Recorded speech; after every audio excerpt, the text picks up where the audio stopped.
I spent the past week researching how to create the perfect scrambled eggs, because typically, eggs make me gag. But now after learning these tips and methods, I find myself enjoying scrambled eggs. If you're anything like me, it might be the same for you.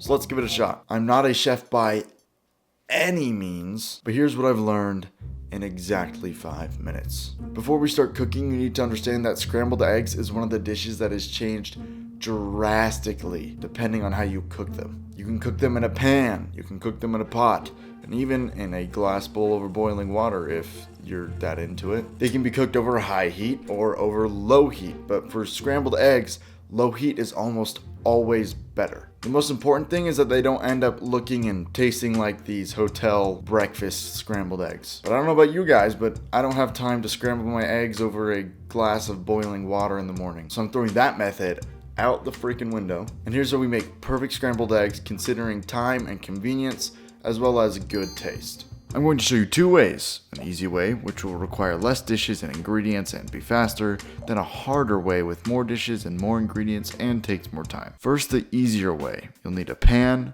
rubber spatula, 4 eggs or however many eggs you want, 1 to 2 tablespoons of butter, salt, pepper, and optionally lime juice and sriracha sauce. Start by cracking your eggs into a cold pan. I'm doing 4.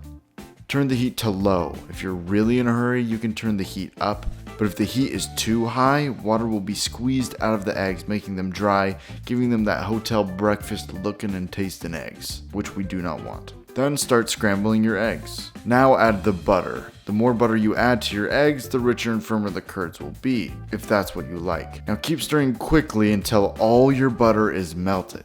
Go ahead and add salt and pepper. However, if you like your eggs less tender, it's better to add your salt more towards the end of the cooking rather than right now. Now keep stirring and soon you're going to see curds forming. At this point, the more frequent you stir, the smaller the curds will be.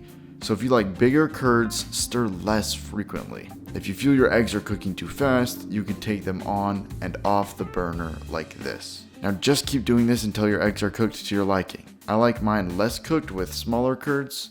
Keep in mind your eggs will continue to cook a little more even after taking them off the pan. It's called carryover cooking. Personal preference, I add kosher salt, lime juice, some sriracha sauce on top, and boom, there you go, your eggs are done. Next, the more fancy way. You'll need a pan, a small baby pot thing, spatula, a whisk, 2 bowls, 4 eggs, 4 tablespoons of butter, a small amount of creme fraiche or sour cream, a small amount of milk, a mesh strainer, and some salt and pepper. Start by cracking your eggs into one of your bowls. Now whisk the eggs and then add a splash of milk. Then just keep whisking, baby. Now add some salt and pepper. Next, and I know this seems incredibly unnecessary, but put your mesh strainer on top of your second bowl and pour the eggs through the strainer. Now your eggs are ready to cook, but first in a separate pot, we are going to create something called beurre noisette, or I think that's how you say it, it's French, so I don't know how to say it. But we're going to be putting it over our eggs. Add 3 tablespoons of butter in and put the heat on medium-low.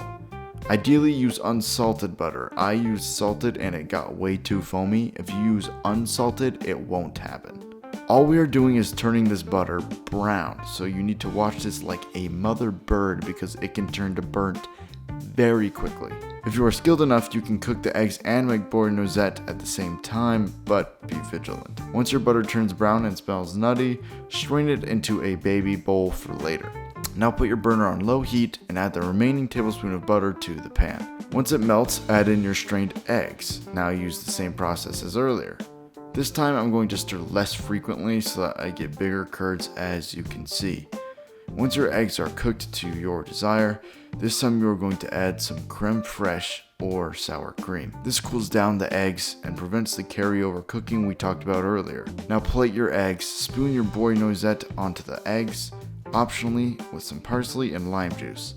Now personally, I think the lime juice makes eggs taste much better, but you try for yourself. Now some hot sauce if you like, and your eggs are done and beautifully made.